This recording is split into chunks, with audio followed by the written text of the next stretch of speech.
নমস্কার বন্ধুরা, রন্ধনের বন্ধন চ্যানেল থেকে সবাইকে স্বাগতম। আজকে আবার একটা নতুন রেসিপি নিয়ে চলে এসেছি, শস্য পোস্ত কাতলা। একদম তাজা কাতলা মাছ দিয়ে আমি বানিয়ে দেখেছি। এইভাবে বানালে খুব টেস্ট হয়। একদম পুকুরের কাতলা মাছ দিয়ে বানিয়েছি। আশা করি আজকের রেসিপিটা তোমাদের ভালো লাগবে। তাহলে আমি কি করে বানাচ্ছি রেসিপিটা পুরোটা দেখার অনুরোধ রইল। লাস্ট থেকে ফার্স্ট পর্যন্ত স্কিপ করো না। স্কিপ করলে অনেক কিছু মিস হয়ে যাবে আর রেসিপিটা বরাবর হবে না। আমি উনানে একটা কড়াই বসিয়ে তাতে পরিমাণ মতো সর্ষের তেল দিয়েছি আর তেলটা খুব ভালো করে গরম করে নিয়েছি। এবার আমি দেশি কাতলা মাছগুলো হালকা করে ভেজে তুলে নেব। আমি দেশি কাতলা মাছ নিয়ে নিয়েছি।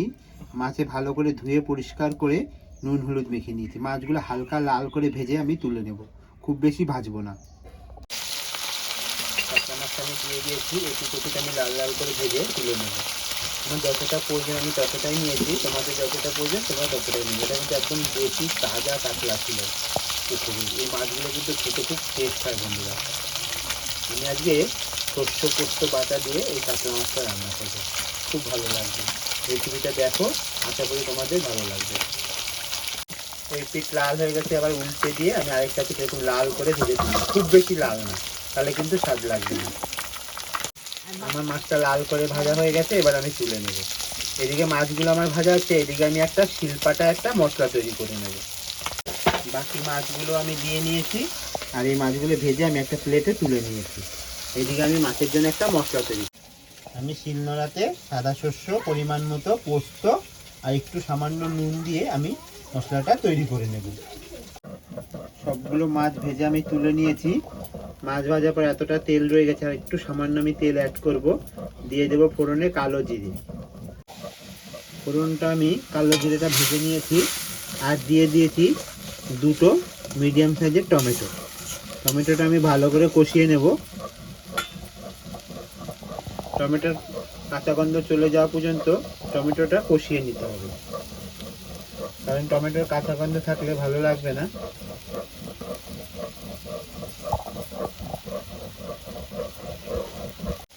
টমেটোটা আমি ভালো করে কষিয়ে নিচ্ছি। এই টমেটোর মধ্যে আমি সামান্য হলুদ গুঁড়ো দিয়ে দিয়েছি, এবার দিয়ে দেবো সামান্য কাশ্মীরি লাল লঙ্কার গুঁড়ো।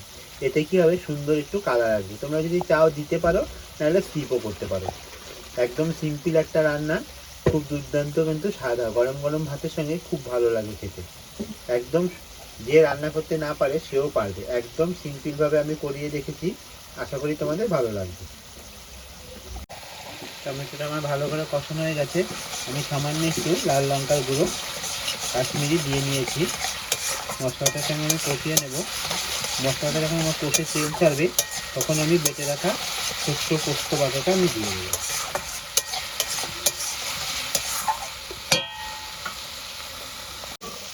টমেটোটা দিয়ে আমি ভালো করে কষিয়ে নিয়েছি, এবার আমি শস্য পোস্ত বাটাটা দিয়ে দেবো। শস্য পোস্ত বাটাটা দিয়ে আমি একটু কষিয়ে নেব, বেশি কষানো যাবে না, তাহলে তেতো হয়ে যাবে। শস্য পোস্ত কাঁচা গন্ধটা চলে গেলেই আমি পরিমাণ মতো জল দিয়ে দেবো। পরিমাণ মতো জল দিয়ে দিয়েছি। ঝোলটা ফুটলে আমি ভেজে রাখা মাছগুলো দিয়ে দেবো। ঝোলটা ফুটে গেছে, এবার আমি ভেজে রাখা মাছগুলো দিয়ে দেবো। ভেজে রাখা মাছগুলো আমি দিয়ে দিয়েছি। মাছগুলো দিয়ে আমি সামান্য ফুটিয়ে নেব, তাহলে মাছের ভিতরে মশলাগুলো ঢুকবে, খেতেও খুব ভালো হবে। এবার উপর থেকে আমি চেরা কাঁচা লঙ্কা দিয়ে দেবো। আমি উপর থেকে দুটো চেরা কাঁচা লঙ্কা দিয়ে দিয়েছি। এই সময় আপনারা নুনটা চেক করে নেবেন। পুরো রেডি হয়ে গেছে, এবার আমি উপর থেকে একটু কাঁচা সর্ষের তেল দিয়ে ঢেকে দেবো। এবার আমি একটা পাত্রে ঢেলে নেব। রেডি হয়ে গেল আমার কি তাড়াতাড়ি শস্য পোস্ত কাতলা। আশা করি আজকের রেসিপিটা খুব শর্টকাট, তোমাদের খুব ভালো লাগবে। এবার আমি একটা প্লেটে ঢেলে নেব। তাহলে বন্ধুরা, আমি একটা পাত্রে ঢেলে নিয়েছি। খুব ঝটপট রেডি হয়ে গেল আমাদের শস্য পোস্ত কাতলা। আশা করি আজকের রেসিপিটা তোমাদের ভালোই লাগবে। একদম সহজভাবে বানিয়ে দেখিয়েছি, ঘরে থাকা উপকরণ দিয়ে। তোমরাও ঝটপট বানিয়ে নিতে পারবে, আর গরম গরম ভাতের সঙ্গে দুর্দান্ত লাগে এই শস্য পোস্ত কাতলা। আজকের রেসিপিটা কার কার ভালো লেগেছে অবশ্যই কমেন্ট বক্সে জানাতে ভুলো না। আর যারা আমার চ্যানেলটা এখনও পর্যন্ত সাবস্ক্রাইব করোনি, অবশ্যই চ্যানেলটা সাবস্ক্রাইব করে নিও আর পাশে থাকা বেল আইকন বাটনটি প্রেস করে দিও। তাহলে এরকম সুন্দর সুন্দর রান্নার নোটিফিকেশন সবার আগে তোমার মোবাইলে পৌঁছে যাবে। পুরো ভিডিওটা দেখার অনুরোধ রইল। লাস্ট থেকে ফার্স্ট পর্যন্ত স্কিপ করো না, তাহলে অনেক কিছু মিস হয়ে যাবে আর রেসিপিটা বরাবর হবে না।